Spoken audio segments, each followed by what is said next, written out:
ನಮಸ್ಕಾರ ಮೇಡಮ್ ಅವರೇ. ನಮಸ್ಕಾರ ಸರ್. ಸೊ ಏನು ತೊಂದರೆ ಆಗಿತ್ತು, ಈಗ ಯಾವ ಥರ ಇದ್ದೀರಾ? ಇವಾಗ ಚೆನ್ನಾಗಿದ್ದೀವಿ ಸರ್. ಫಸ್ಟ್ ಎಲ್ಲ ಅದೇ ಮನೆಯಲ್ಲಿ ಫ್ಯಾಮಿಲಿ ಪ್ರಾಬ್ಲಮ್, ಗಂಡ ಹೆಂಡತಿ ಸಮಸ್ಯೆ ಈ ತರ ಆಗ್ತಿತ್ತು. ಅಂದ್ರೆ ಬೇರೆ ಕಡೆ ಏನೋ ನಮ್ಮ ಮನೆಯವ್ರಿಗೆ ಇದಿತ್ತು. ಓಕೆ. ಅವರು ಮೋಸ್ಟ್ಲಿ ವಶೀಕರಣ ಆ ತರ ಎಲ್ಲ ಮಾಡಿಸ್ಕೊಂಡ್ಬಿಟ್ಟಿದ್ರು. ಮೇಡಮ್ ಅವರು ಅದೇ ಹೇಳಿದ್ರು, ಅಮ್ಮ ಅವ್ರುನು ನಮಗೂ ಗೊತ್ತಿತ್ತು. ಮತ್ತೆ ನೀವು ಟ್ರೈ ಮಾಡಿದ್ರಾ ಅದನ್ನ ಮತ್ತೆ ವಾಪಸ್ ಇದು ಮಾಡಕ್ಕೆ? ನೀವು ಹೋಗಿ ಏನಾನ ಪ್ರಯತ್ನ ಮಾಡಿದ್ರಾ? ಅಂದ್ರೆ ಗೊತ್ತಿತ್ತು ಸರ್, ಅದು ರಿಲೇಟಿವ್ ಅಲ್ಲೇನೆ ಇದಿದ್ದು. ಅಲ್ಲ, ನೀವು ಅದ್ರ ಬಗ್ಗೆ ಮಾತಾಡಿ ಇಂಥವು ಮಾತಾಡಿದ್ದೆ, ಮಾತಾಡಿ ಎಲ್ಲ ಆಗಿತ್ತು. ಅಂದ್ರೆ ಅವ್ರು ತುಂಬಾ ನೆಗ್ಲೆಕ್ಟ್ ಮಾಡೋರು. ನಾವ್ ಮಾತಾಡಿದ್ರು ನಮ್ಮ ಮಾತುಗಳನ್ನ ನೆಗ್ಲೆಕ್ಟ್ ಮಾಡೋರು. ಮತ್ತೆ ಅದು ವಿಷಯ ನಮ್ಗೆ ಗೊತ್ತಿದೆ ಅಂದ್ರೂ ಅವ್ರಿಗೆ ಏನೋ ಒಂಥರ ಲೇಜಿ ತರ, ಇರ್ಲಿ ಬಿಡು ಗೊತ್ತಾಗ್ತದೆ ನಾನೇನ್ ಮಾಡ್ಲಿ ಅನ್ನೋ ತರ ಎಲ್ಲ ಇತ್ತು. ಸ್ವಲ್ಪ ಜವಾಬ್ದಾರಿನೂ ಕಡಿಮೆ ಆಗ್ಬಿಟ್ಟಿತ್ತು, ಮನೆ ಮಕ್ಳು ಅನ್ನೋದೆಲ್ಲ. ಅಲ್ಲಿಂದ ವಶೀಕರಣ ಎಲ್ಲ ಆಗಿತ್ತಲ್ಲ, ಹಂಗಾಗಿ ಬರೀ ಅವ್ರ ಕಡೆನೆ ಇದು ಆತರ. ಮಕ್ಳನ್ನ ಸರಿಯಾಗಿ ಮಾತಾಡ್ಸ್ತಿರ್ಲಿಲ್ಲ, ಮನೆಗೆ ಲೇಟ್ ಆಗೆಲ್ಲ ಬರೋದು, ಮನೇಲಿ ಇರಕ್ ಇಷ್ಟ ಪಡ್ತಿರ್ಲಿಲ್ಲ, ಊಟ ಮಾಡೋದು ಮಲ್ಗೋದು, ಬರೀ ಅದೇ ತರನೇ ಇತ್ತು. ತುಂಬಾ ಬೇಜಾರಾಗೋದು ಅಂದ್ರೆ ಅವಾಗ ಅಮಾವಾಸ್ಯೆ ಪೌರ್ಣಮಿ ಬಂದ್ರೆ ಮನಸ್ತಾಪಗಳು, ಜಗಳ ಅದು ಇದು ಆಗ್ತಾನೆ ಇತ್ತು. ಆಮೇಲೆ ಅಮ್ಮ ಅವ್ರ ಹತ್ರ ಬಂದ್ ಕೇಳಿದ್ಮೇಲೆ ಅವ್ರು ಅದನ್ನೇ ಹೇಳಿದ್ರು, ಹಿಂಗಿದೆ ಅಂತಾನೆ ಹೇಳಿದ್ರು. ನಾವೇನು ಹೇಳಿರ್ಲಿಲ್ಲ, ಅವರೇ ಹೇಳಿದ್ರು. ಎಷ್ಟು ವರ್ಷದಿಂದ ಇದು ಎಷ್ಟು ವರ್ಷದಿಂದ? 3-4 ವರ್ಷದಿಂದ ಇತ್ತು. ನನಗ್ ಗೊತ್ತಾಗಿದ್ದು 1.5 ವರ್ಷದ ಹಿಂದೆ. ಆದ್ರೆ ನಮ್ಗೆ ಈ ತರ ಎಲ್ಲೂ ಸರಿಯಾಗಿರೋರು ಯಾರು ಸಿಕ್ಕಿರ್ಲಿಲ್ಲ. ತುಂಬಾ ಪ್ರಯತ್ನ ಪಟ್ಟಿದ್ವಿ, ದೇವಸ್ಥಾನಗಳಿಗೆಲ್ಲ ಹೋಗಿದ್ವಿ, ಈ ತರ ಎಲ್ಲ ಪ್ರಯತ್ನ ಪಟ್ಟಿದ್ವಿ, ಎಲ್ಲೂ ಕೆಲ್ಸ ಆಗಿರ್ಲಿಲ್ಲ.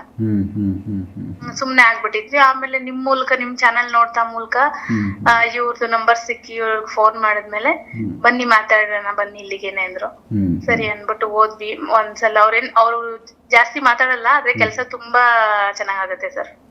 ಅನುಭವ ನಿಮ್ದು? ಅನುಭವ ನಮ್ಗೆ ಅನುಭವ ಆಗಿರೋದು. ಓಕೆ. ಈಗ ಇಲ್ಲಿ ಹೋಗಿ ಬಂದಾದ್ಮೇಲೆ ಏನ್ ಮಾಡ್ಕೊಟ್ರು ಮೇಡಮ್ ಅವರು? ಅದಾದ್ಮೇಲೆ ಎಷ್ಟು ದಿವಸದಲ್ಲಿ ಇದು ನಿಮ್ಗೆ ರಿಸಲ್ಟ್ ಕಾಣಿಸ್ತು? ಅಂದ್ರೆ ಪೂಜೆ ಮಾಡ್ಕೊಟ್ರು, 1 ವೀಕ್ ಬಿಟ್ಟು ಬರಕ್ ಹೇಳಿದ್ರು. ಪೂಜೆ ಮಾಡ್ಕೊಟ್ರು, ಏನೋ ತಾಯ್ತ ತರದೆಲ್ಲ ಕೊಟ್ರು. ಕೊಟ್ಟಿ ಅದ್ 48 ದಿವಸಕ್ಕೆ ಪೂಜೆ ಮಾಡಿ ಅಂತ ಹೇಳಿದ್ರು. ಮತ್ತೆ ಯಾವಾಗ ತರ ಏನಾದ್ರು ಸೂಚನೆ ಸಿಗುತ್ತೆ ಅಂತ ಕೇಳಿದಿಕ್ಕೆ ಇನ್ನೊಂದು 15 ಡೇಸ್ ಅಲ್ಲಿ ಸಿಗುತ್ತೆ ನಿಮಗೆ ಅಂತಾನೆ ಹೇಳಿದ್ರು ಅವರು. ಕರೆಕ್ಟ್ ಆಗಿ 15 ಡೇಸ್ಗೆನೆ ಸಿಕ್ತು. ಸೊ ಇವರು ಇದ್ ಕಡೆ ಗಮನ ಕೊಡಕ್ ಶುರು ಮಾಡಿದ್ರು. ಅವತ್ತು ಅವ್ರ ಕಡೆ ಅಂತ ಸ್ವಲ್ಪ ಮನಸ್ತಾಪ, ಜಗಳ ತರ ಆಯ್ತು. ಅದು ನಮ್ಗೆ ಗೊತ್ತಾಯ್ತು. ಅಲ್ಲಿ ಜಗಳ ಆಯ್ತು, ಅದು ನಮ್ಗೆ ಗೊತ್ತಾಯ್ತು. ಅವ್ರು ಹೇಳಿದ್ರು ಈ ಡೇಟ್ ಅಲ್ಲೇ ಆಗುತ್ತೆ ನೋಡಿ ಅಂತ. ಸೂಪರ್. ಅವ್ರು ಹೇಳಿ ಡೇಟ್ಗೆನೆ ಆಗಿತ್ತು. ಅದು ಅಬ್ಸರ್ವ್ ಮಾಡಿದ್ವಿ, ನಮ್ಗೆ ಕರೆಕ್ಟ್ ಆಗಿ ಗೊತ್ತಾಯ್ತು. ಮತ್ತೆ ಆಮೇಲೆ ಅಲ್ಲಿ ಜಗಳ ಆದ್ಮೇಲೆ ಈ ಕಡೆ ಮನಸ್ಸು ಚೆನ್ನಾಗಾಯ್ತು. ಮಕ್ಳ ಜೊತೆ ಎಲ್ಲ ಮಾತಾಡೋದು, ಇವಾಗ ಸ್ವಲ್ಪ ಜವಾಬ್ದಾರಿ ಚೆನ್ನಾಗಾಗಿ ಏನಾದ್ರು ಮಾಡ್ಬೇಕು ಅನ್ನೋದು. ಇವಾಗ ಪೂಜೆ ಮಾಡಿಸಿ 3-4 ತಿಂಗಳಾಯ್ತು. ತುಂಬಾ ಚೆನ್ನಾಗಿದ್ದಾರೆ ಸರ್. ಏನ್ ಕೆಲಸ ಮಾಡ್ತಾರೆ? ಬ್ಯಾಂಕ್ ಅಲ್ಲಿ ಕೆಲ್ಸಕ್ಕೆ ಹೋಗ್ತಾರೆ. ಸಂಪಾದನೆ ಚೆನ್ನಾಗೈತೆ ಮತ್ತೆ? ಚೆನ್ನಾಗಿದೆ. ಅದೇ ಅವರುಗಳು ಮತ್ತೆ ಅದೇ ದುಡಿಬಾರ್ದು, ಎಲ್ಲ ತಂದು ನಮಗ್ ಕೊಡ್ಬೇಕು. ಹೆಂಡತಿ ಮಕ್ಳು ಮೇಲೆ ಕೊಡ್ತಾ ಇದ್ರ ಮೊದಲು? ಕೊಡ್ತಾ ಇದ್ರು ಸರ್. ನಿಮ್ ಕಡೆ ಇಲ್ಲ? ನಮ್ಗೆ ಮನೆಗೆ ಏನ್ ಬೇಕು ಏನೋ ಅಷ್ಟೇ. ಸೊ ಈಗ ಇದ್ ಕಡೆ ಕೊಡ್ತಾ ಇದಾರೆ, ಎಲ್ಲ ಕೊಡ್ತಾ ಇದಾರೆ, ಎಲ್ಲ ಇದೆ, ಚೆನ್ನಾಗಿದೆ. ಅದು ಕಂಪ್ಲೀಟ್ ಕಟ್ ಆಯ್ತಲ್ಲ? ಕಂಪ್ಲೀಟ್ ಕಟ್ ಆಗಿದೆ ಸರ್. ಓಕೆ, ಸೂಪರ್ ಅಲ್ಲ, ಒಳ್ಳೇದಾಯ್ತು. ಮತ್ತೆ ತುಂಬಾ ಚೆನ್ನಾಗಿದೆ. ಆದ್ರೆ ಬೇರೆಯವ್ರಿಗೆ ಹೇಳೋದು ಅಂದ್ರೆ ಅನುಮಾನ ಪಡ್ಬೇಡಿ. ನಿಮ್ಮ ಬಂದ್ರೆ 100% ಕೆಲಸ ಆಗುತ್ತೆ. ಯಾಕೆಂದ್ರೆ ನಾವ್ ಹೆಣ್ಮಕ್ಳು ಎಲ್ಲೆಲ್ಲೋ ಹೋಗಕ್ಕೂ ಆಗಲ್ಲ. ನಿಮ್ ಚಾನೆಲ್ ಮುಖಾಂತರ ನಿಮ್ಗೆ ಒಂದು ಥ್ಯಾಂಕ್ಸ್ ಹೇಳ್ಬೇಕು. ಯಾಕೆಂದ್ರೆ ಇಂಥವ್ರು ನಮ್ಗೆ ಸಿಕ್ಕಿರೋದು ನಿಮ್ ಕಡೆಯಿಂದಾನೆ. ಒಳ್ಳೇದಾಗ್ಲಿ. ಮಾಡ್ಕೊಟ್ಟವ್ರಲ್ಲ ಮತ್ತೆ ಮೇಡಮ್? ಮಾಡ್ಕೊಟ್ಟಿದ್ದಾರೆ. ಅದೇ ಹೇಳ್ದಂಗೆ ಅವ್ರ ಮಾತು ತುಂಬಾ ಕಡಿಮೆ ಆಡ್ತಾರೆ, ಅದ ಕೆಲಸ ಮಾತ್ರ ಅದಕ್ಕೆ 10 ಪಟ್ಟು ಆಗುತ್ತೆ. ಸೂಪರ್. ಈ ತರದ ತೊಂದರೆಗಳು ತುಂಬಾ ಜನಕ್ಕೆ ಐತೆ. ಮಾಡ್ಕೊಡ್ತಾರೆ ಸರ್. ನಿಮ್ಮ ಮಾತು ಬೇರೆಯವ್ರಿಗೆ ಹೆಲ್ಪ್ ಆಗ್ಲಿ, ಭರವಸೆ ಸಿಗುತ್ತೆ, ನಂಬಿಕೆ ಬರುತ್ತೆ. ಯಾಕೆಂದ್ರೆ ಈ ತರ ವಿಷಯಗಳನ್ನ ನಾವು ಯಾರ ಹತ್ರ ಶೇರ್ ಮಾಡಕ್ ಆಗಲ್ಲ. ಈಗ ಎಲ್ಲಾರು ನಮ್ ಬಂಧು ಬಳಗ ಎಲ್ಲ ಇದ್ರು ಯಾರ ಕೈಲೂ ಬಗೆಹರಿಸಕ್ ಆಗಲ್ಲ. ನಮ್ಗೆ ಇವ್ರೇ ದೇವ್ರ ತರ, ಇವ್ರೇ ದೇವ್ರು ಹೇಳ್ಬೇಕಂದ್ರೆ ನಮ್ಗೆ. ಈಗ ಮೇಡಮ್ ಅವ್ರು ಏನ್ ಮಾಡಿದ್ರು ಅವ್ರನ್ನ ಮಾತಾಡಿಸ್ತೀನಿ. ಸರ್. ಓಕೆ, ನಮಸ್ಕಾರ. ಸೊ ಇವರು ಅಂದರೆ ತುಂಬ ಕ್ರಿಟಿಕಲ್ಲೇ, ಯಾಕಂದರೆ ಬೇರೆ ಕಡೆ ಆಲ್ರೆಡಿ ಹೋಗ್ಬಿಟ್ಟಿದ್ದಾರೆ. ಬಟ್ ಯಾವ ಥರ ಇದನ್ನು ಸರಿ ಮಾಡಿಕೊಟ್ರೆ? ಅವ್ರಿಗೆ ಡೇಟ್ ಹೇಳಿದ್ರೆ ಅಂತ, ಇಂಥ ಡೇಟಲ್ಲೇ ನಿಮಗೆ? ಸರ್ ಅಂದರೆ ನನಗೆ ಯಂತ್ರ ಬರೆಯುವಾಗ ನನಗೆ ಗೊತ್ತಾಗುತ್ತೆ. ಯಂತ್ರ ಬರೆಯುವಾಗ ನನಗೆ ಗೊತ್ತಾಗುತ್ತೆ ಇಂಥ ಡೇಟಲ್ಲೇ ಆಗ್ಬೋದು, ಹಿಂಗಾಗ್ಬೋದು, ಇಲ್ಲ ಲಾಂಗ್ ಟೈಮ್ ನಾನು ಯಾರೇ ಆದ್ರೂ ಇವತ್ತೇ ಆಗುತ್ತೆ ನಾಳೆಗೆ ಆಗುತ್ತೆ ಅಂತ ಹೇಳಲ್ಲ. ಭರವಸೆ ಆಶ್ವಾಸನೆ ಅಂತೂ ಕೊಡಕ್ಕೆ ಹೋಗಲ್ಲ. 2 ದಿನ ಲೇಟ್ ಆಗುತ್ತೆ, 48 ದಿನ ಕಾಯಿರಿ, ಒಂದು ಮಂಡಲ ಕಾದೇ ಬಿಡಿ, ಮಧ್ಯದಲ್ಲಿ ಯಾವಾಗಲಾದರೂ ಆಗ್ಬೋದು ಅಂತ ಹಿಂಗೆ ಹೇಳಿ ಕಳಿಸ್ಬಿಟ್ಟು. ಹಂಗಾಗಿ ಇವರು ಅಲ್ಲಿ ಯಂತ್ರ ಬರೆಯುವಾಗ ಸೂಚನೆ ಏನು ಸಿಗುತ್ತೆ ಅದನ್ನು ನಾನು ಅವ್ರಿಗೆ ಹೇಳಿರ್ತೀನಿ. ಸೂಚನೆ ಸಿಗಲಿಲ್ವಾ 48 ದಿನ ವೆಯ್ಟ್ ಮಾಡಿ, ಆಗಿರುತ್ತೆ. ಸೊ ಈಗ ಅವ್ರಿಗೆ ಏನು ಮಾಡಿಕೊಟ್ರಿ ನೀವು? ಯಂತ್ರ ಅಂದರೆ ತಾಯ್ತ ಏನೋ ಮಾಡಿಕೊಟ್ಟಿದ್ದು ಅಂತಲೇ ಹೇಳಿದ್ರು.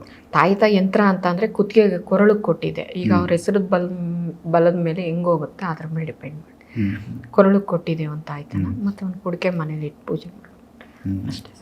ಸೊ ಈಗ ಡೈರೆಕ್ಟಾಗಿ ನೀವು ಆ ವ್ಯಕ್ತಿನ ಹೋಗಿ ಟಚ್ ಮಾಡಿಲ್ಲ, ಅವ್ರಿಗೇನೋ ಕೊಟ್ಟು ಹೊಟ್ಟೆಗೆ ಹಾಕೋದು ಇಂಥವೇನೂ ಆಗಿಲ್ಲ. ಡೈರೆಕ್ಟಿಗೆ ಯಾರು ವ್ಯಕ್ತಿ ಬಂದಿರ್ತಾರೆ ಅವ್ರಿಗೆ ಇದನ್ನು ತೊಗೊಂಡೋಗಿ ಹಿಂಗೆ ಪೂಜೆ ಮಾಡ್ರಮ್ಮ ಅಷ್ಟೇ. ಸೊ ಅವ್ರು ಹೋಗಿ ಪೂಜೆ ಮಾಡಿದ್ಮೇಲೆ ಅಲ್ಲೆಲ್ಲೋ ಅವರೆಲ್ಲೋ ದೂರದಲ್ಲಿರೋರು ಕನೆಕ್ಟ್ ಆಗಿದ್ದಾರೆ, ವಾಪಸ್ ಬಂದವ್ರೆ. ಸರ್ ನಾನು ಹೇಳ್ತಾ ಇದ್ದೀನಲ್ಲ ಸರ್, ನಮ್ಮ ಜನಗಳಿಗೆ ನಾನು ಒತ್ತಿ ಹೇಳೋದೇನಪ್ಪ ಅಂತ ಅಂದರೆ, ನಮ್ಮ ಪ್ರಕೃತಿಯಲ್ಲೇ ಇರುವಂಥ ವಸ್ತುಗಳನ್ನು ಬಳಸ್ಕೊಳ್ಳಿ. ಅದು ಮನೆಯಲ್ಲಿ ಪಾಸಿಟಿವ್ ವೈಬ್ರೇಷನ್ ಕಮ್ಮಿ ಆಗ್ತಾ ಇದೆ, ಅದರಿಂದ ಬೇಡದೇ ಇರುವಂಥ ದುಷ್ಟಶಕ್ತಿಗಳು ನಮ್ಮ ಮೇಲೆ ಪ್ರಹಾರ ಆಗುತ್ತೆ. ಅದಕ್ಕಂತೂ ಯಾರೋ ಅವಕಾಶ ಮಾತ್ರ ಕೊಡಕ್ಕೆ ಹೋಗ್ಬೇಡಿ. ಅಂದ್ರೆ ಪರಿಸರದ ನಾವಿರೋ ವಾಸ ಮಾಡೋ ಜಾಗದಲ್ಲಿ ಎನರ್ಜಿ ಇರಲಿ ಅಂತ. ಎನರ್ಜಿ ಇರಲಿ. ಸೊ ಇದು ಎನರ್ಜಿ ಅಂದ್ರೆ ನೀವು ಈಗ ಓಕೆ ಈ ಥರ ತೊಂದರೆಗಳಲ್ಲಿ ಇರೋರಿಗೆ ಏನೋ ಪರಿಹಾರ ಮಾಡ್ಕೊಡ್ತೀರಿ. ಇದು ಬಿಟ್ಟು ಕೂಡ ನಾರ್ಮಲ್ ಮನೆಗಳಲ್ಲಿ ವಾಸ ಮಾಡೋರ್ಗೂ ಕೂಡ ಮನೆಯಲ್ಲಿ ಸ್ವಲ್ಪ ಸಮಾಧಾನ ಇಲ್ಲ, ನೆಗೆಟಿವ್ ಇರುತ್ತೆ. ಸರ್ ನೆಗೆಟಿವ್ ಅಂದರೆ ಅದನ್ನೇ ಹೇಳ್ಬಿಡ್ತೀನಿ ಸರ್ ನಿಮಗೆ. ಆವಾಗ ಅಂತಂದರೆ ಎದ್ದು ಬೆಳಗಾಗಿದ್ದು ಹೊರಗಡೆ ಸೆಗಣಿ ಹಾಕೋರು. ಸೆಗಣಿ ಹಾಕಿದಾಗ ಗೋಮಾತೆ, ಮುಕ್ಕೋಟಿ ದೇವತೆಗಳು ವಾಸ ಮಾಡ್ತಾರೆ ಅಂತ ನಾವು ಹೇಳ್ತೀವಿ. ಹೌದು. ಈಗ ಅದನ್ನ ದಾಟಿ ಅಂದ್ರೆ ತೊಂದರೆ ನೆಗೆಟಿವ್ ಸಮಸ್ಯೆಗಳು, ನೆಗೆಟಿವ್ ಸಮಸ್ಯೆ ರಂಗೋಲೆ ಬಿಡೋರು, ಅದು ಒಂದು ರಾಮಬಾಣ ಆಗ್ತಂಗಿರೋದು. ಅದು ಒಂದು ರಾಮಬಾಣ ಆಗ್ತಂಗಿರೋದು. ಹಂಗಾಗಿ ಪಾಸಿಟಿವ್ ವೈಬ್ರೇಷನ್ ನಮ್ಮಲ್ಲಿರೋದು, ನೆಗೆಟಿವ್ ಮನೆ ಒಳಗಡೆ ಬರ್ತಿರ್ಲಿಲ್ಲ. ಆವತ್ತಿನ ಕಾಲದಲ್ಲಿ ಏನು ಮಾಡ್ತಾ ಇದ್ರು, ಒಂದಷ್ಟು ಕೆಂಡ ಹಾಕೋರು, ಅದಕ್ಕೊಂದಷ್ಟು ಸಾಂಬ್ರಾಣಿ ಹಾಕಿ ಮನೆಗೆಲ್ಲ ಹೊಗೆ ಕೊಡೋರು, ಪಾಸಿಟಿವ್ ವೈಬ್ರೇಷನ್. ಇವಾಗ ನಮ್ಮಲ್ಲಿ ಏನಪ್ಪ ಅಂತಂದರೆ, ಮನೇಲಿ ಸಾಂಬ್ರಾಣಿ ಹೊಗೆ ಕೊಡಿ ಅಂದರೆ, ಮೇಡಮ್ 20,000 ಕೊಟ್ಟು ಪೇಂಟ್ ಮಾಡಿಸಿದ್ದೀನಿ ಮೇಡಮ್, ಎಲ್ಲ ಹೊಗೆ ಸುತ್ಕೊಬಿಡುತ್ತೆ ಅಂತ ಹೇಳ್ತಾರೆ. ಬೇರೆ ಬೇರೆ ಮತ್ತೆ ಹೊರಗಡೆ ಬೆಳಗಾಗಿದ್ದು ಸಗಣಿ ಹಾಕಿ ತಾರಿಸಿದ್ದೀರಾ, ಸಾರಿಸೋ ಥರ ಇಲ್ಲೇ ಇಲ್ಲಲ್ಲ. ಇಲ್ಲ ಸೆಗಣಿನಾರು ಇಟ್ಟಿದ್ದೀರಾ, ಏನಂದ್ರೆ ಏನೂ ಇಲ್ಲ. ರಂಗೋಲೆ ಹಾಕೋದೇ ಕಷ್ಟ ಇವತ್ತು ಈಗಿರೋವಾಗ. ಪಾಸಿಟಿವ್ ವೈಬ್ರೇಷನ್ ಮೇನು ನಮ್ಮ ಮನೆ ಮೇನ್ ಡೋರಿಂದನೇ ಸ್ಟಾರ್ಟ್ ಆಗುತ್ತೆ. ಕೈಲಿ ಎಲ್ಲ ನಮ್ಮ ಕೈಲಿದೆ. ಎಲ್ಲನ ಬಿಟ್ಟು ಮುಂದಕ್ಕೆ ಹೋಗ್ತಾ ಇದೀವಿ ಹೊರತು ಈ ವಿಜ್ಞಾನ ಯಾವ ಥರ ಮುಂದುವರೆದಿದೆ ಅದ್ರ ಮೇಲೆ ನಾವು ಡಿಪೆಂಡ್ ಆಗ್ತಾ ಇದೀವಿ. ಅವತ್ತೇನಪ್ಪ ಅಂತ ಅಂದರೆ ಹಳ್ಳಿಗಳಲ್ಲಿ 100-120 ವರ್ಷ ಇವತ್ತಿಗೂ ಇದ್ದಾರೆ. ಹಳೆ ತಲೆಗಳು ಇನ್ನೂ ಇದಾವೆ, ಆರೋಗ್ಯವಾಗಿದ್ದಾರೆ.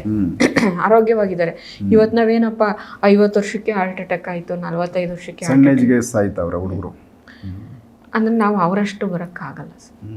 ಏಕೆಂದರೆ ಈಗ ಜಂಕ್ ಫುಡ್ ಜಾಸ್ತಿ ಆಗಿದೆ, ಆಹಾರ ಪದ್ಧತಿ ಬದಲಾಗೈತೆ.